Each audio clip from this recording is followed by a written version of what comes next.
we're interviewing Mark and Hanna Lim, the co-founders of Lollaland.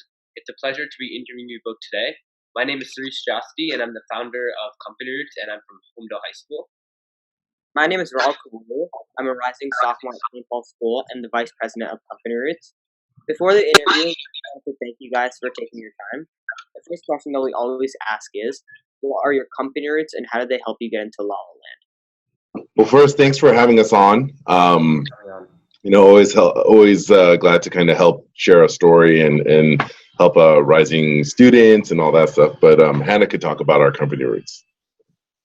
Okay, so, I want to make sure I'm answering the question correctly. Did you want to know about the CompanyRoots of Lollaland or how Mark and I got started with the company? How Mark and you got started, and also like a little bit of how the company was formed, but I'm sure they're connected to each other. Yeah, no, okay. So Mark and I actually have met and started dating in middle school, so, it's not too far from where you guys are now. And, we both went off to college and sort of reconnected again after college and got married and started a family.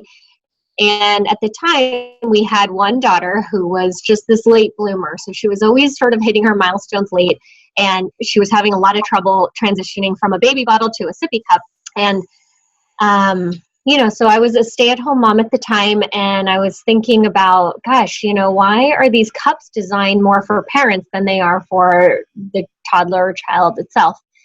And at the time, Mark was attending business school, and he's always wanted to do something entrepreneurial. Yeah. So I sort of told him about my idea of a brand new sippy cup, and we started exploring that path. And he said, we're still young. I'm still in graduate school. You have a whole career ahead of you. So why don't we just give it a shot? And that's how Lollaland started. Wow.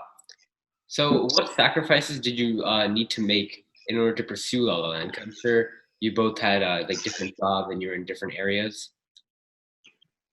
Yeah, there were plenty of sacrifices, and it's borderline to the point where sometimes you're looking at each other saying, are we crazy? Like, we're a young family, we have, potential stable income in front of us, and we're taking this wild chance. And, you can always sit around and say what if or what could have happened, but, I think that's why entrepreneurship is so tough, and that's why most people can't, a lot of people can't continue because the sacrifices become too large. And so, it's choices that still, we question all the time.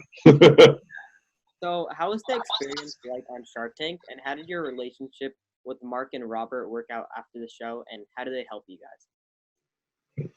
Gosh, Shark Tank could probably be an interview in and of itself, but it's, it definitely, so Mark and I started this business out of our home. We would put the baby down to sleep and start assembling cups and, writing our sales emails at that hour after the baby was asleep. And, one day we were watching Shark Tank. It was in its first season. And we thought, hey, I wonder how you get on this show. And no joke, Mark stepped away from our little assembly line and looked up on abc.com how to get on the show, and it happened to be that there was a casting call that very next morning. So we just stood in line, made it through the ranks, and the rest is history, I guess. We pitched on the show and got an investment from both Mark Cuban and Robert Herjavec. Yeah. And we've been working with them since that date, so in 2012. Yeah. Do you want to talk about how our relationship is now? Yeah, I think in the beginning the show was still very new, and so they were kind of getting used to owning these kind of small companies. I know Mark specifically has had a lot of startups around, so he was kind of savvy on how to kind of talk to us. But both of them don't really have that much experience in consumer products, and they're more kind of tech driven. So there was a lot of learning on both sides, but by now we're, I think that when we run into major roadblocks, we just lean on them for some advice, and it's kind of like a teacher-student kind of relationship at this point. So it's been good. Yeah, and I actually want to add to that because what's really nice as an entrepreneur, it's it's very much, you oftentimes feel like you're on an island. It's really easy to sort of get caught up in the day-to-day and sort of let perhaps the more buttoned up aspects of a larger corporation go by the wayside. And so to have investors and, have to do your quarterly reporting and keep all those things in order, it's a nice added benefit. Yeah. So what happens on a day-to-day basis in your office? So much, but I think there's a combination of trying to put out fires and customer service and retailers and reaching out and sales and marketing. It's just a never-ending cycle. But I think that we also operate out of a small warehouse, so we do all of our fulfillment and third party, not third party, but like our logistics. Yeah. And so I think one of our weaknesses was that we just got so busy kind of keeping that wheel rolling and just putting out fires. And so now we're trying to focus on how to grow the business and move it forward. And so entrepreneurship it's like a tough discipline because there's no kind of boss or someone telling you what to do and how to do it every day. So it's easy to focus on the wrong things and kind of mismanage your time. And so, it's a thing that comes with experience. Yeah. So Lollaland sells a variety of products such as the straw sippy cup and dinnerware sets. So what was the process like in inventing these products, and what's your most popular product right now? Our most popular product to date, and it's our flagship product, the product we started with, is the Lolla Cup Straw Sippy Cup.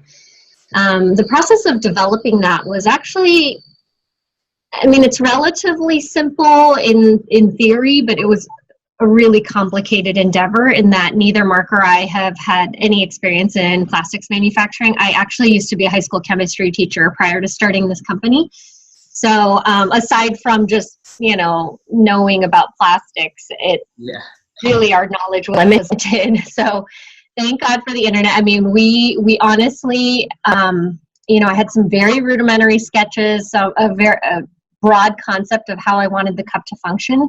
And then from there, it was all a learning curve. It was sort of talking to people, understanding what the process is to manufacture anything. And from there, we contracted, graphic designers, then industrial designers and industrial engineers. And then we built out molds for our products. And that's really how it all started. And then since then, we've expanded sort of, organically. It's taken some time because we do manufacture all our products, or most of them, from the ground up. So, we added the dinnerware sort of organically as a need for, parents who love our sippy cup wanted more. And so that's what we offered.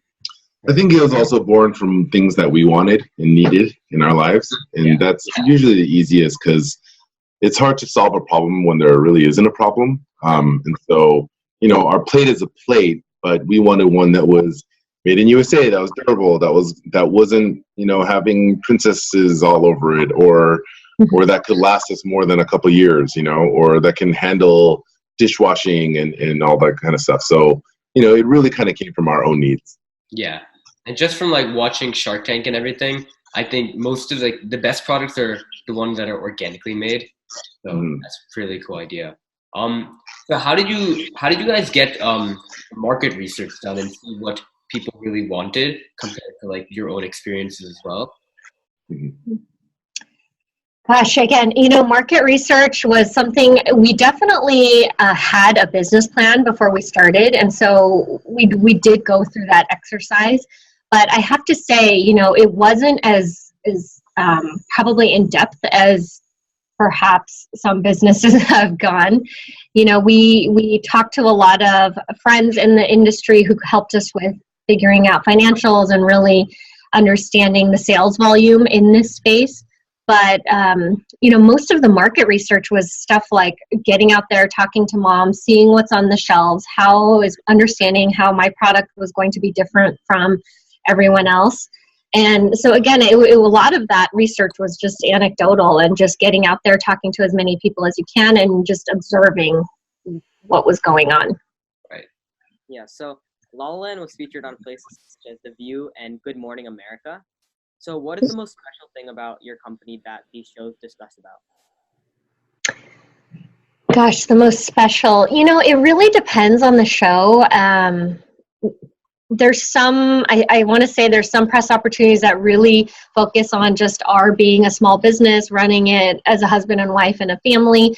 But other features we've had have been really the Made in USA aspect. There really aren't that many baby products left out there that are manufactured locally here in the United States. So that's really nice. It makes for a premium product, but also peace of mind for parents. And then the others is just really the functionality and sort of how whimsical our products are. We really try to capture like a very fun, colorful aesthetic, and that's what childhood is really all about. Mm-hmm. So, Lollaland currently partners with many charities such as Baby to Baby and the Children's Hospital in Los Angeles. So can you explain how your charity works and how your partnership works? Yeah, I mean, we love to partner with just great causes that kind of speak out to us. Specifically, the one at Children's Hospital, we know that our product, just by nature, is just to kind of help children use a cup easier. Yeah. And who better than a recovering patient who's kind of getting the muscles back or getting the kind of need to just be able to get back to normal, and for the reasons that we made the cup, it's very successful in that setting. And so we're very proud and happy that whenever Children's Hospital runs out of cups, we provide it for their patients. And we hear time and time again that it's really a great kind of pathway when the kids are getting back on their feet and just trying to consume and drink again, drink milk, drink water and whatnot. And so I think it means a lot to us that we can be a part of that. Yeah. And the way our giving back works is not like a typical, I guess, Tom's model. It's not like a, buy one bottle, give one type thing. It's really just born out of a need. Anytime Children's Hospital Los Angeles, where we're based, is in need of product, we're happy to step in. Baby to Baby as well. They serve a lot of causes when they're like, we just desperately need baby bottles to give to these families. We're, happy to hand deliver them even. So, that's kind of how our giving works. Yeah. So, are there any future plans and goals of Lollaland, and are there any ideas for new products? Are there any what? What was the first part of the question again? So, what are the future plans and goals of Lollaland, and are there any ideas for a new product? We can't speak to the new products just yet, as we're not ready to launch. We're hoping for Q4 this year. Mm-hmm. But in terms of future plans, so right now we serve a very small window in a family's lifespan, so really 0 to maybe 2 or 3 years old. And we're hoping to expand that range of just really offering families the chance to kind of live in Lollaland, so to speak, for a longer time. Yeah. We're just, there's products and families that we serve that just really love our products and are hoping to see more for their older children. So that's what we're hoping to offer. And as you go into the next 1 year and then the 5 years and 10 years, how far do you hope to expand, and in what specific areas do you seek to do that? I mean, I think, again, what Hannah said, if we can service a family a little bit longer in their kind of family, I think that's kind of our hope. I mean, obviously, by year 5, we're hoping to be 10 times our business. And so if that's kind of something that we have our eye on, and how to get there, I guess, is the trick. It's $1 million question, right? Yeah, and I think, when you talk about companies who are really more focused on the direct-to-consumer and kind of increasing the lifespan and lifetime value of a customer, we want to do that, but in a more, authentic way.